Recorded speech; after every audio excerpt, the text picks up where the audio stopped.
कृष्ण वंदे जगत गुरुम। चौथा अध्याय का 30वां, 31वां और 32वां श्लोक। चौथा अध्याय का 30वां श्लोक। अपरे नेताहाराः प्राणान् प्राणेषु जुह्वति सर्वेप्येते यज्ञविदो यज्ञक्षपित कल्मषाः। ऊपर कहे गए श्लोकों का अर्थ है, दूसरे नियमित आहार करने वाले साधक जन प्राणों को प्राणों में हवन करते हैं। ये सभी यज्ञ को जानने वाले हैं जिनके पाप यज्ञ के द्वारा नष्ट हो चुके हैं। अपरे नेताहाराः प्राणान् प्राणेषु जुह्वति का अर्थ है, नियमित आहार विहार करने वाले साधक ही प्राणों का प्राणों में हवन कर सकते हैं। अधिक या बहुत कम भोजन करने वाला अथवा बिल्कुल भोजन न करने वाला यह प्राणायाम नहीं कर सकता। प्राणों का प्राणों में हवन करने का तात्पर्य है प्राण का प्राण में और अपान का अपान में हवन करना, अर्थात प्राण और अपान को अपने अपने स्थानों पर रोक देना, न श्वास बाहर निकालना और न श्वास भीतर लेना।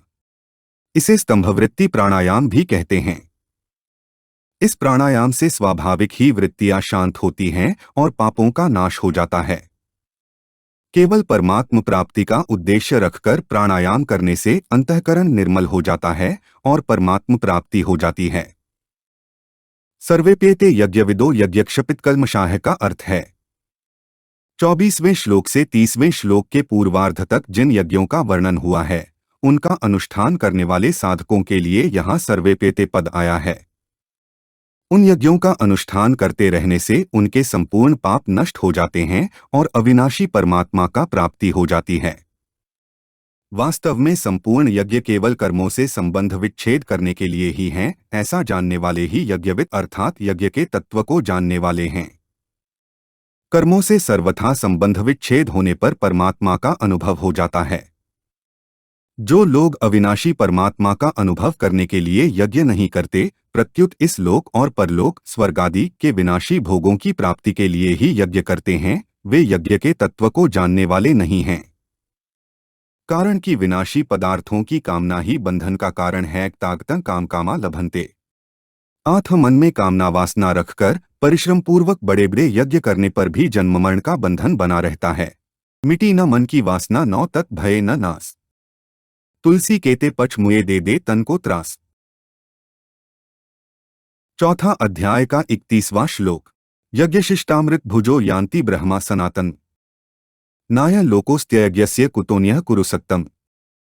ऊपर कहे गए श्लोकों का अर्थ है, हे कुरुवंशियों में श्रेष्ठ अर्जुन, यज्ञ से बचे हुए अमृत का अनुभव करने वाले सनातन परब्रह्म परमात्मा को प्राप्त होते हैं। यज्ञ न करने वाले मनुष्य के लिए यह मनुष्यलोक भी सुखदायक नहीं है, फिर परलोक कैसे सुखदायक होगा। यज्ञशिष्टामृत भुजो यान्ति ब्रह्मा सनातन का अर्थ है, यज्ञ करने से अर्थात निष्काम भाव पूर्वक दूसरों को सुख पहुंचाने से समता का अनुभव हो जाना ही यज्ञशिष्ट अमृत का अनुभव करना है। अमृत अर्थात अमरता का अनुभव करने वाले सनातन परब्रह्म परमात्मा को प्राप्त हो जाते हैं। स्वरूप से मनुष्य अमर है। मरने वाली वस्तुओं के संग से ही मनुष्य को मृत्यु का अनुभव होता है। इन वस्तुओं को संसार के हित में लगाने से जब मनुष्य असंग हो जाता है तब उसे स्वतः सिद्ध अमरता का अनुभव हो जाता है। कर्तव्य मात्र केवल कर्तव्य समझकर किया जाए तो वह यज्ञ हो जाता है। केवल दूसरों के हित के लिए किया जाने वाला कर्म ही कर्तव्य होता है। जो कर्म अपने लिए किया जाता है वह कर्तव्य नहीं होता, प्रत्युत कर्म मात्र होता है जिससे मनुष्य बंधता है। इसलिए यज्ञ में देना ही देना होता है, लेना केवल निर्वाह मात्र के लिए होता है। शरीर यज्ञ करने के लिए समर्थ रहे, इस दृष्टि से शरीर निर्वाह मात्र के लिए वस्तुओं का उपयोग करना भी यज्ञ के अंतर्गत है। मनुष्य शरीर यज्ञ के लिए ही है। उसे मान बढ़ाई सुख आराम आदि में लगाना बंधनकारक है। केवल यज्ञ के लिए कर्म करने से मनुष्य बंधन रहित मुक्त हो जाता है और उसे सनातन ब्रह्म की प्राप्ति हो जाती है। नाय लोकोस्त्ययज्ञस्य कुतोन्यः कुरुसक्तम् का अर्थ है, जैसे तीसरे अध्याय के 8वें श्लोक में भगवान ने कहा कि कर्म न करने से तेरा शरीर निर्वाह भी सिद्ध नहीं होगा, ऐसे ही यहाँ कहते हैं कि यज्ञ न करने से तेरा यह लोक भी लाभदायक नहीं रहेगा, फिर परलोक का तो कहना ही क्या है। केवल स्वार्थ भाव से अपने लिए कर्म करने से इस लोक में संघर्ष उत्पन्न हो जाएगा और सुख शांति भंग हो जाएगी तथा परलोक में कल्याण भी नहीं होगा। अपने कर्तव्य का पालन न करने से घर में भी भेद और संघर्ष पैदा हो जाता है, खटपट मच जाती है। घर में कोई स्वार्थी पेटू व्यक्ति हो तो घर वालों को उसका रहना सुहाता नहीं। स्वार्थ त्याग पूर्वक अपने कर्तव्य से सबको सुख पहुंचाना घर में अथवा संसार में रहने की विद्या है। अपने कर्तव्य का पालन करने से दूसरों को भी कर्तव्य पालन की प्रेरणा मिलती है। इससे घर में एकता और शांति स्वाभाविक आ जाती है। परंतु अपने कर्तव्य का पालन न करने से इस लोक में सुखपूर्वक जीना भी कठिन हो जाता है और अन्य लोकों की तो बात ही क्या है। इसके विपरीत अपने कर्तव्य का ठीक ठीक पालन करने से यह लोक भी सुखदायक हो जाता है और परलोक भी। चौथा अध्याय का 32वां श्लोक। एवं बहुविधा यज्ञा वित्ता ब्रह्मणो मुखे कर्मजान विद्धि तान सर्वानेवं ज्ञात्वा विमोक्ष्य से। ऊपर कहे गए श्लोकों का अर्थ है, इस प्रकार और भी बहुत तरह के यज्ञ वेद की वाणी में विस्तार से कहे गए हैं। उन सब यज्ञों को तू कर्मजन्य जान। इस प्रकार जानकर यज्ञ करने से तू कर्मबंधन से मुक्त हो जाएगा। एवं बहुविधा यज्ञा वित्ता ब्रह्मणो मुखे का अर्थ है 24वें से 30वें श्लोक तक जिन 12 यज्ञों का वर्णन किया गया है, उनके सिवाय और भी अनेक प्रकार के यज्ञों का वेद की वाणी में विस्तार से वर्णन किया गया है।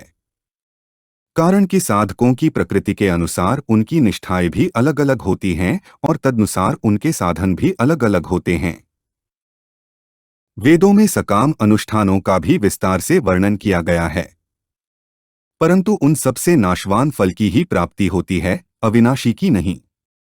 इसलिए वेदों में वर्णित सकाम अनुष्ठान करने वाले मनुष्य स्वर्गलोक को जाते हैं और पुण्य क्षीण होने पर पुनः मृत्युलोक में आ जाते हैं।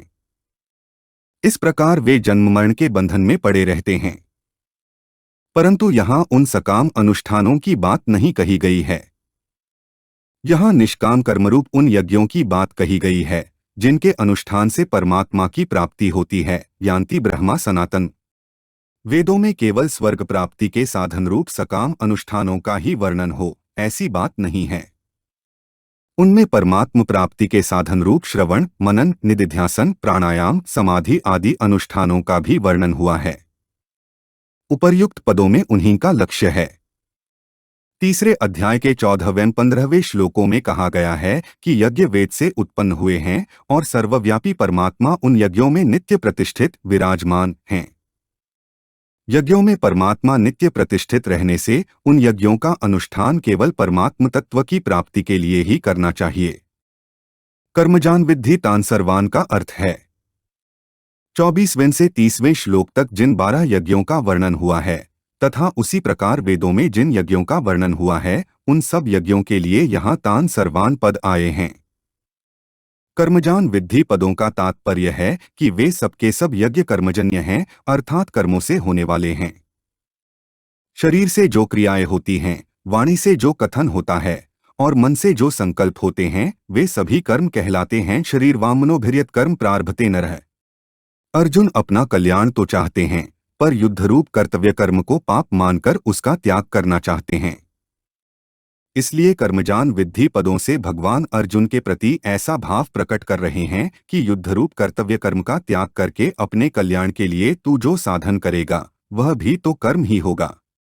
वास्तव में कल्याण कर्म से नहीं होता, प्रत्युत कर्मों से सर्वथा संबंध विच्छेद होने से होता है। इसलिए यदि तू युद्धरूप कर्तव्य कर्म को भी निर्लिप्त रहकर करेगा तो उससे भी तेरा कल्याण हो जाएगा, क्योंकि मनुष्य को कर्म नहीं बांधते, प्रत्युत कर्म की और उसके फल की आसक्ति ही बांधती है। युद्ध तो तेरा सहज कर्म स्वधर्म है, इसलिए उसे करना तेरे लिए सुगम भी है। एवं ज्ञात्वा विमोक्ष्य से का अर्थ है, भगवान ने इसी अध्याय के 14वें श्लोक में बताया कि कर्मफल में मेरी स्पृहा नहीं है, इसलिए मुझे कर्म नहीं बांधते। इस प्रकार जो मुझे जान लेता है वह भी कर्मों से नहीं बंधता। तात्पर्य यह है कि जिसने कर्म करते हुए भी उनसे निर्लिप्त रहने की विद्या, कर्मफल में स्पृहा न रखना को सीखकर उसका अनुभव कर लिया है, वह कर्मबंधन से मुक्त हो जाता है। फिर 15वें श्लोक में भगवान ने इसी बात को एवं ज्ञात्वा पदों से कहा। वहां भी यही भाव है कि मुमुक्षु पुरुष भी इसी प्रकार जानकर कर्म करते आए हैं। 16वें श्लोक में कर्मों से निर्लिप्त रहने के इसी तत्व को विस्तार से कहने के लिए भगवान ने प्रतिज्ञा की और यज्ञात्वा मोक्ष से शुभात पदों से उसे जानने का फल मुक्त होना बताया। अब इस श्लोक में एवं ज्ञात्वा विमोक्ष से पदों से ही उस विषय का उपसंहार करते हैं। तात्पर्य यह है कि फल की इच्छा का त्याग करके केवल लोकहितार्थ कर्म करने से मनुष्य कर्मबंधन से मुक्त हो जाता है। संसार में असंख्य क्रियाएं होती रहती हैं, परंतु जिन क्रियाओं से मनुष्य अपना संबंध जोड़ता है उन्हीं से वह बंधता है। संसार में कहीं भी कोई क्रिया घटना हो, जब मनुष्य उससे अपना संबंध जोड़ लेता है, उसमें राजी या नाराज होता है, तब वह उस क्रिया से बंध जाता है। जब शरीर या संसार में होने वाली किसी भी क्रिया से मनुष्य का संबंध नहीं रहता, तब वह कर्मबंधन से मुक्त हो जाता है। हमारे चैनल को सब्सक्राइब करें। अगर यह वीडियो आपको अच्छी लगी तो वीडियो को लाइक करें, वीडियो को अपने दोस्तों के साथ शेयर करें, अपने सुझाव हमें कमेंट करके बताएं। जय श्री कृष्णा।